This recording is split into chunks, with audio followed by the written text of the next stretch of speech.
നേതാവെന്ന് തോന്നുന്ന ആരെയാ? നരേന്ദ്രമോദി. എന്തുകൊണ്ടാണ്? അങ്ങോട്ടേക്ക് വേണ്ടി ഒന്നും ചെയ്യുന്നില്ല. കേരള രാഷ്ട്രീയം എന്ന് പറഞ്ഞാൽ ഇപ്പോഴത്തെ ഭരണത്തിനെ കുറിച്ചാണ് മഹാമോശം. രാഹുൽ ഗാന്ധിയാണ് എൻ്റെ ഒരു രാഷ്ട്രീയത്തിലെ റോൾ മോഡൽ. വോട്ട് ശതമാനം എപ്പോഴും രാഹുൽ ഗാന്ധിക്കാണ് എപ്പോഴും, അതിന് ഞാൻ സംശയം. ഇന്ത്യൻ രാഷ്ട്രീയത്തിലെ കരുത്തനായ നേതാവ് KC വേണുഗോപാൽ. എനിക്ക് തോന്നിയിട്ടുള്ളത് VS അച്യുതാനന്ദൻ. ഒരു ആരാധനയുള്ള ഒരു മന്ത്രി അല്ലെങ്കിൽ ഒരു നേതാവ് എന്ന് തോന്നണമെങ്കിൽ നിലവിൽ അങ്ങനെ ആരെയും പറയാൻ പറ്റില്ല. ആരെ പറയും? നമ്മുടെ മുഖ്യമന്ത്രിനെ പറയാൻ പറ്റുമോ? പറ്റില്ല. സമകാലിക രാഷ്ട്രീയത്തിൽ കരുത്തനായ നേതാവ് ആരാണ്, അല്ലെങ്കിൽ ഇതാണ് ഞങ്ങളുടെ നേതാവ് എന്ന തരത്തിൽ ജനഹൃദയങ്ങളിൽ ഇടം പിടിച്ച വ്യക്തിയാര്? നമുക്കെന്തായാലും അത് ജനങ്ങളോട് തന്നെ ഒന്ന് ചോദിച്ചറിയാം.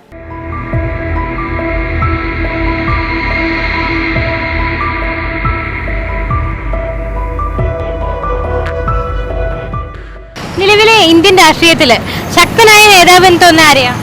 നരേന്ദ്രമോദി. എന്തുകൊണ്ടാണ്? അങ്ങോട്ടേക്ക് വേണ്ടി ഒന്നും ചെയ്യുന്നില്ല. അങ്ങോട്ട് ചെയ്യുന്നത് രാജ്യത്തിന് വേണ്ടിയാണ്. അങ്ങോട്ട് കുടുംബമില്ല, ഭാര്യയില്ല, മക്കളില്ല. അപ്പോൾ അങ്ങോട്ട് സ്വന്തക്കാർക്ക് വേണ്ടി സമ്പാദിക്കാനുള്ള മനോഭാവമില്ല. ഇന്ത്യൻ രാഷ്ട്രീയത്തിലെ സന്യാസി അങ്ങോട്ട്. ഇന്ത്യൻ രാഷ്ട്രീയത്തിലെ കരുത്തനായ നേതാവ് KC വേണുഗോപാൽ.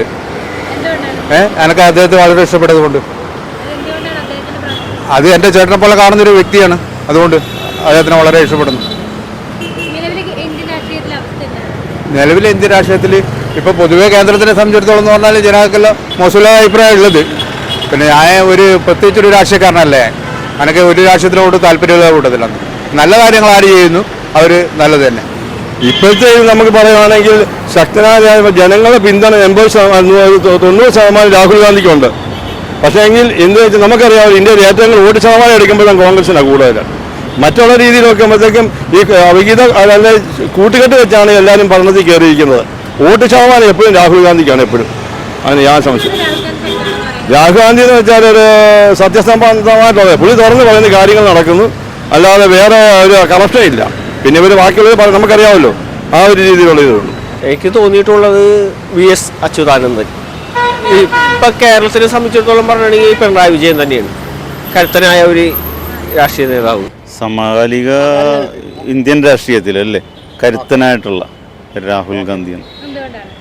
രാഹുൽ ഗാന്ധി അദ്ദേഹം കുടുംബപരമായിട്ട് ഒരു കോൺഗ്രസിൻ്റെ കരുത്തുറ്റൊരു നേതാവ്. അദ്ദേഹത്തിൻ്റെ ഫാദർ തന്നെ നല്ല ഒരു, ഞാൻ കോൺഗ്രസ് അനുഭാവിയാണെങ്കിലും ഞാൻ ആ കോൺഗ്രസിനെ വിശ്വസിക്കുന്ന ഒരാളായിട്ട് തന്നെ പറയാണ്. കരുത്തുറ്റ ഒരു നേതാവ് തന്നെയാണ്. അദ്ദേഹത്തിൻ്റെ മുൻകാല ചരിത്രങ്ങളും അദ്ദേഹത്തിൻ്റെ തലമുറ എടുത്ത് നോക്കുകയാണെങ്കിൽ തന്നെ അത് ഇന്ദിരാഗാന്ധി ഉൾപ്പെടെയുള്ളത് ഒരു ഉരുക്ക് വനിത എന്നറിയപ്പെടുന്ന, ഇന്ത്യൻ രാഷ്ട്രീയത്തിലെ ഒരു ഉരുക്ക് വനിത എന്നറിയപ്പെടുന്ന ഇന്ദിരാഗാന്ധി നമ്മൾക്കെല്ലാവർക്കും സുപരിചിതമാണ്. ഇന്ത്യൻ രാഷ്ട്രീയത്തിലും ഇന്ത്യക്കും എല്ലാം കാര്യങ്ങളും ചെയ്ത ഒരു വ്യക്തിയാണ് ഇന്ദിരാഗാന്ധി. ആ ഇന്ദിരാഗാന്ധിയുടെ ചെറുമകനാണ് രാഹുൽ ഗാന്ധി എന്നുള്ളൊരു പ്രത്യേക ഇഷ്ടവും കൂടി എന്നെ സംബന്ധിച്ചോളം വ്യക്തിപരമായിട്ട് ഞാൻ പറയുന്നത് എനിക്കിഷ്ടമാണ്. അപ്പോൾ അതനുസരിച്ച് ആ രാഹുൽ ഗാന്ധിയാണ് എൻ്റെ ഒരു രാഷ്ട്രീയത്തിലെ role model. V D Satheesan പുള്ളിയുടെ ആ രാഷ്ട്രീയത്തിൻ്റെ പുള്ളി എല്ലാത്തിനും ചെറുക്കുന്ന ആളും, പിന്നെന്താ നല്ല പാരമ്പര്യമുള്ള ഒരാളാണ്. കുഴപ്പമില്ല.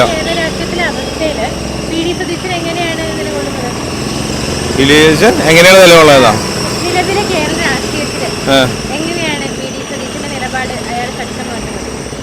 അയാളുടെ നിലപാടാ, അയാൾ എല്ലാത്തിനോടും പ്രതികരിക്കുന്നുണ്ട്. ഇപ്പോഴത്തെ ഭരണത്തിനെതിരായിട്ട്, ദുർഭരണത്തിനെതിരായിട്ട് എല്ലാത്തിനോടും പ്രതികരിക്കുന്നുണ്ട്. അത് തന്നെയാണ് അയാളുടെ നിലപാട്. ഇപ്പം മഹാമോശമാണ്. കേരള രാഷ്ട്രീയം എന്ന് പറഞ്ഞാൽ ഇപ്പോഴത്തെ ഭരണത്തിനെ കുറിച്ചാണ് മഹാമോശം. കരുത്തനെന്ന് പറയാൻ എല്ലാവരും ചേർത്തുകൊണ്ട് പോകുമ്പോഴല്ലേ കരുത്ത് തെളിയിക്കുക. അല്ലെങ്കിൽ ഒരു ആരാധനയുള്ള ഒരു മന്ത്രി അല്ലെങ്കിൽ ഒരു നേതാവ് എന്ന് തോന്നണമെങ്കിൽ നിലവിൽ അങ്ങനെ ആരെയും പറയാൻ പറ്റില്ല. ആരെ പറയും? നമ്മുടെ മുഖ്യമന്ത്രിനെ പറയാൻ പറ്റുമോ? പറ്റില്ല. കാരണം അങ്ങനെ എല്ലാവരും ചേർത്ത് പിടിക്കുന്നില്ല, ജനങ്ങളിലേക്ക് ഇറങ്ങി വരുന്നില്ല. ജനങ്ങളിലേക്ക് ഇറങ്ങി വരുന്ന നേതാവിനാണെങ്കിൽ ഇത്രയും പ്രൊട്ടക്ഷൻ വേണ്ടല്ലോ. അതുപോലെ പിന്നെ ഇപ്പോൾ VT സതീശനെ കുറിച്ച് പറയുകയാണെങ്കിൽ അങ്ങേരെ അവിടെയും ഇവിടെ എന്തെങ്കിലുമൊക്കെ പറയും, ഒച്ചപ്പാടുണ്ടാക്കുന്നല്ലാതെ കാര്യത്തോടടുക്കുമ്പോൾ ഒന്നും നടക്കുന്നില്ല. അതേ മുഖ്യമന്ത്രി എന്തെങ്കിലും ചെയ്യുമ്പോൾ അതിനെ എതിർക്കുക, അല്ലെങ്കിൽ അവരെന്തെങ്കിലും ചെയ്യുമ്പോൾ അതുകൊണ്ട് കാര്യമില്ല. അല്ലെങ്കിൽ കുറച്ച് ഒച്ചപ്പാടുണ്ടാക്കുക, അതുകൊണ്ടെന്ത് കാര്യം? ജനങ്ങൾക്ക് ഉപകാരപ്രദമായിട്ടുള്ള കാര്യങ്ങൾ ചെയ്യുന്നവരാണ് നേതാവ്. ജനങ്ങളാൽ തിരഞ്ഞെടുക്കുന്ന വ്യക്തികളാണ് അവർ. ഈ ജനങ്ങൾ വിചാരിച്ചാൽ ഇവരിതേപോലെ താഴോട്ടും പോകും. ജനങ്ങൾ വിചാരിക്കില്ല, അത് വേറെ വിഷയം. കാരണം എല്ലാവർക്കും അവരവരുടെ കാര്യമാണ് വേറെ.